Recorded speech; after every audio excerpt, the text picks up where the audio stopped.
आप लोगों ने बहुत सारी प्लेन हाईजैक होने की कहानियाँ तो सुनी होंगी। और गाइस जिसमें कि हाईजैकर जो रहता है वो पैसेंजर्स की सेफ्टी के लिए सरकार से बहुत ज़्यादा पैसा मांगता है और सरकार को पैसेंजर्स की सेफ्टी के लिए उसकी बात माननी पड़ती है। गाइस क्या आपने कभी ऐसा सोचा है कि हाईजैकर आसमान से ही गायब हो गया हो और करोड़ों रुपए के साथ गायब हुआ हो? तो गाइस ऐसा हुआ है। गाइस 24 नवंबर 1971 के दिन अमेरिका में एक राज्य ओरेगोन के पोर्टलैंड इंटरनेशनल एयरपोर्ट पे एक आदमी सूट बूट पहन के आता है। वो अपना नाम डैनी कूपर बताता है और उसका नाम डीबी कूपर भी था, मतलब कि लोग उसे डीबी कूपर के नाम से भी बुलाते थे। गाइस उसने टिकट बुक करी और टिकट ले भी लिया। गाइस वो टिकट था नॉर्थ वेस्ट ओरिएंट बोइंग 727 वाली फ़्लाइट का टिकट था वो, जो कि पोर्टलैंड से सिएटल तक के लिए उड़ान भरने वाली थी।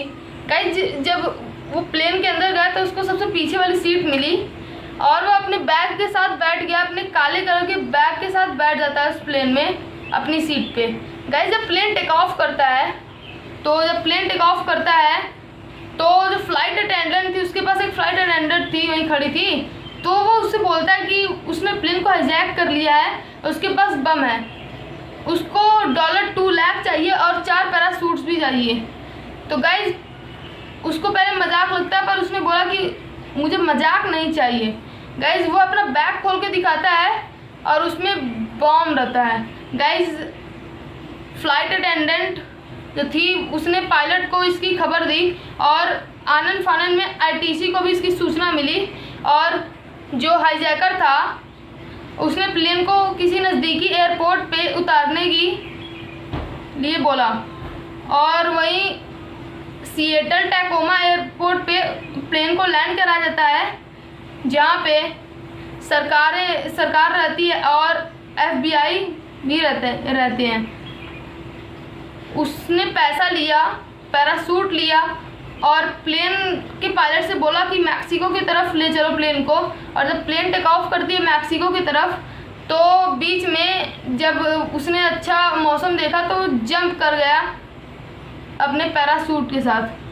और गाइस उसके बाद जंप करने के बाद जब पायलट को हवा के दबाव में कुछ ज़्यादा प्लेन में जब हवा के दबाव में ज़्यादा कमी आई तो उसने जाके देखा तो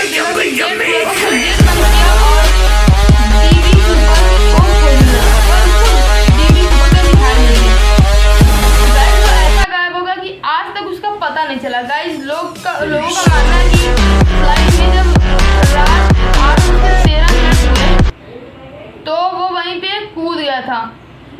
गाइस वो कूद गया था वाशिंगटन नदी के ऊपर। गाइस उसने कूदने के पहले लोगों से बोला था कि वो एक रूम में चले जाएं और गेट बंद कर लें, कोई गेट खोल के देखेगा नहीं। और गाइस उसके बाद वो कूद जाता है और गाइस फिर वो कभी दिखाई नहीं देता।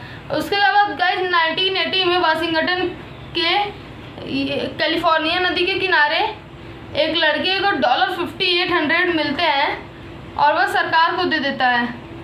और गाइस उसके बाद अमेरिकी अखबार में बहुत नोट आता है जिसको डीबी कूपर ने अपने हाथों से लिखा रहता है और उसमें लिखा रहता है कि मैं वही डीबी कूपर हूँ जिसने प्लेन को हाईजैक किया था और डीबी कूपर को पकड़ना नामुमकिन है। और गाइस उसने $2 लाख लिए थे जो कि इंडियन रुपीज़ में 1,36 लाख के बराबर होता है। तो गाइस उसके बाद उसका कभी पता नहीं चला और FBI ने भी बहुत भारी कोशिश की उसको खोजने की, पर उसका कहीं पता नहीं चला। तो उसने FBI वालों ने इस केस की फाइल ही बंद कर दी। गाइस आपको ये मिस्टीरियस फैक्ट जान के कैसा लगा हमें कमेंट बॉक्स में लिखना ना भूलें और ऐसे मिस्टीरियस फैक्ट के लिए चैनल को सब्सक्राइब करके बेल आइकन को प्रेस कर दें और अगर वीडियो अच्छी लगी हो तो वीडियो को लाइक कर दें। मिलते हैं अगली वीडियो में, तब तक थैंक यू वेरी मच।